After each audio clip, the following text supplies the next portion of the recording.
Assalamualaikum warahmatullahi wabarakatuh. Perkenalkan, nama saya Rizky Ramadan, mahasiswa Universitas Siber Asia PJJ Teknik Informatika. Dalam kesempatan ini saya akan menyampaikan jawaban saya atas soal ujian akhir semester mata kuliah Cloud Computing. Baik, langsung saja. Yang pertama, jelaskan istilah di bawah ini. Apa pengertian dari software as service? Yang kedua, utility computing, dan yang ketiga, integrated network.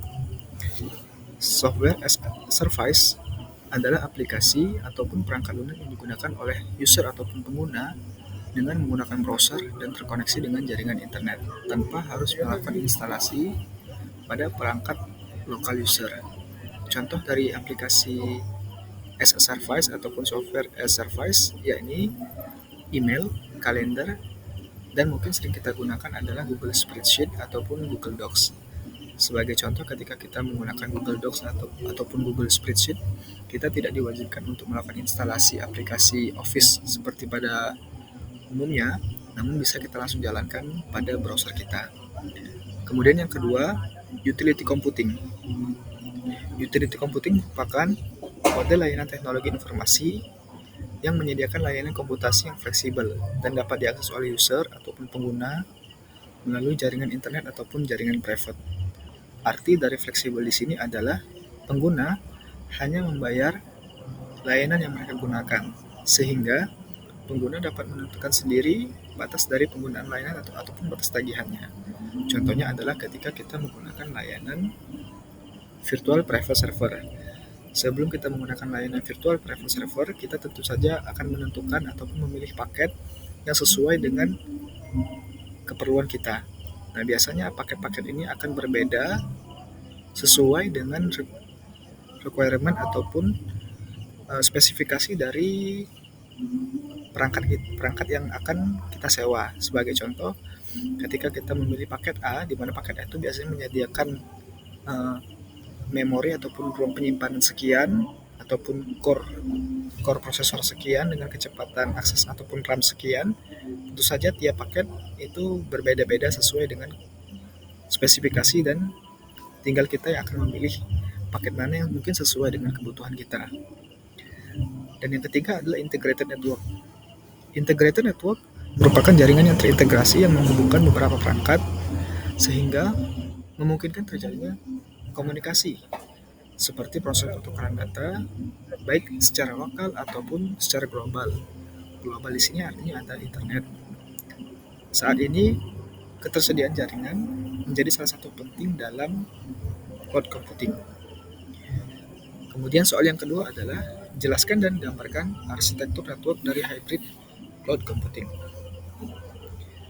Hybrid cloud computing merupakan salah satu jenis dari cloud computing yang menggabungkan layanan antara public dan private cloud.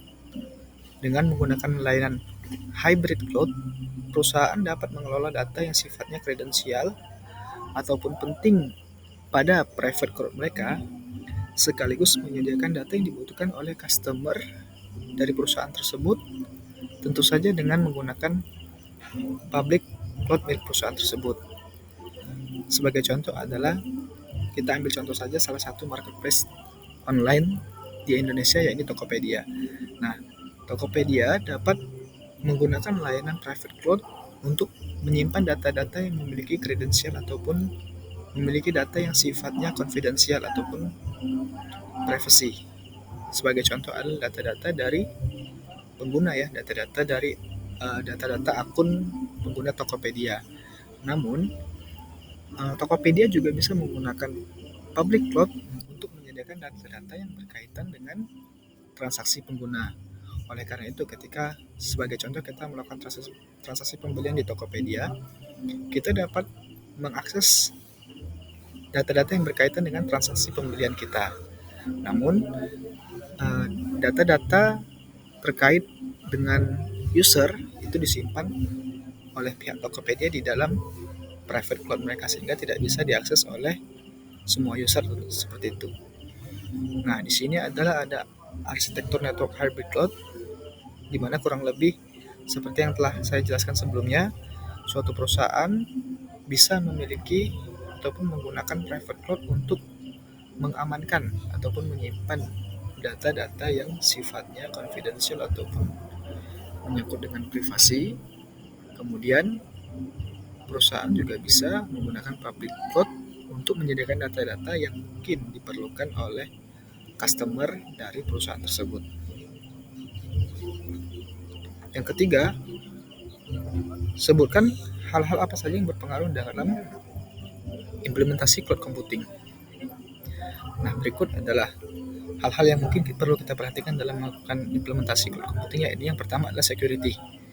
Ketika menggunakan layanan server pihak ketiga dan aplikasi yang kita miliki berjalan di server tersebut, tentu saja sifatnya ataupun tentu saja aplikasi ini akan menjadi public ataupun bisa diakses oleh semua orang yang memiliki koneksi internet. Maka dari itu, hal ini bisa menjadi peluang bagi orang yang jahat ataupun di sini kita sebut saja hacker untuk melakukan tindakan yang tidak kita inginkan dan bisa jadi memberikan kerugian kepada kita. Dan tentu saja hal tersebut akan menjadi ancaman bagi kita. Yang kedua adalah performance. Performa yang diberikan oleh layanan cloud harus dapat mencakup seluruh kebutuhan dari kegiatan pengguna.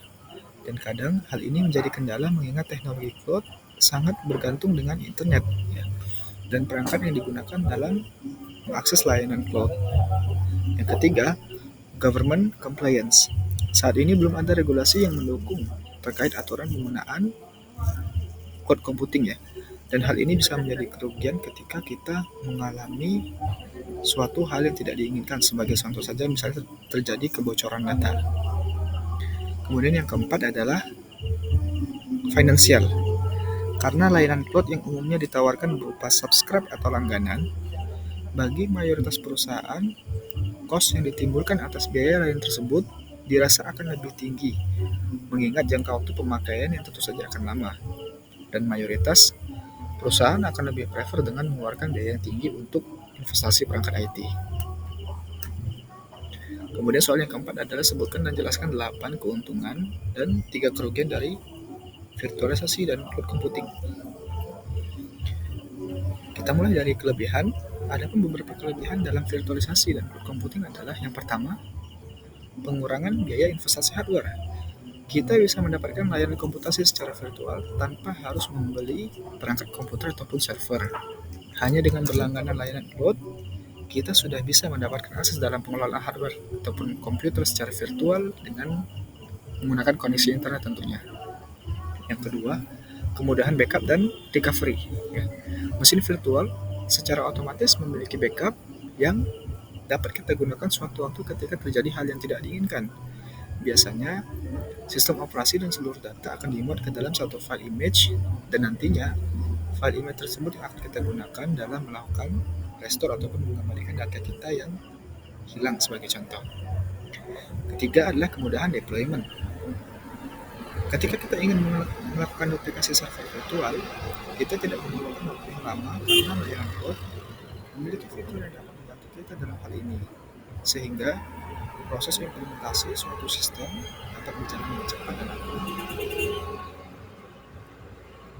Yang keempat, mengurangi panas. Ya. Berkurangnya jumlah perangkat otomatis akan berdampak pada panasnya ruangan ataupun data center, sehingga dapat menghemat kos dalam penggunaan listrik. Yang kelima, mengurangi biaya space. Saat kita menggunakan layanan cloud, kita bisa menentukan lokasi virtual server yang dekat dengan lokasi data center, sehingga dapat mengurangi kos ataupun biaya sewa layanan kita. Keenam, kemudahan maintenance dan pengelolaan. Saat kita menggunakan server virtual, kita tidak akan direpotkan dengan perawatan ataupun maintenance. Berbeda jika kita memiliki server fisik ya. Artinya kita harus memberikan waktu, biaya, ataupun tenaga yang lebih untuk kegiatan perawatan server. Baik itu untuk server fisiknya sendiri ataupun hal-hal lain yang bersifat pendukung seperti biaya servis AC untuk ruang penyimpanan server fisik kita tersebut. Yang ketujuh, standarisasi hardware. Hal ini memberikan kepastian bahwa hardware yang kita gunakan dalam lingkungan virtualisasi dapat bekerja dengan optimal, efisien, dan aman. Dan yang terakhir, kemudahan replacement. Jika layanan cloud atau virtual server yang kita gunakan saat ini belum cukup untuk mengcover sistem ataupun kegiatan bisnis kita, maka kita dapat dengan mudah melakukan upgrade layanan dan tentu saja hal tersebut akan berjalan dengan cepat dan mudah. Nah, sekarang kita beralih ke kekurangan. Adapun kekurangan dari virtualisasi adalah yang pertama adalah satu pusat masalah ya. Jika terjadi masalah pada mesin virtual ataupun layanan induk, maka layanan lain yang berjalan di bawahnya akan mengalami kendala atau bahkan tidak dapat berjalan sama sekali. Dan yang kedua, spesifikasi hardware. Virtualisasi membutuhkan satu atau bahkan lebih server utama yang memiliki spesifikasi yang tinggi karena membutuhkan performa yang tinggi pula untuk dapat mengoperasikan mesin virtual yang menjalankan dan mengelola berbagai aplikasi milik kita. Dan yang terakhir adalah satu pusat serangan. Dalam virtualisasi, terdapat kerentanan atau celah pada lapisan virtualisasi yang dapat digunakan oleh hacker untuk melakukan eksploitasi. Selain itu, virtualisasi juga membutuhkan konfigurasi yang tepat dalam meminimalisir celah tersebut. Baik, mungkin cukup sekian yang dapat saya sampaikan. Semoga dapat bermanfaat. Saya akhiri. Wassalamualaikum warahmatullahi wabarakatuh.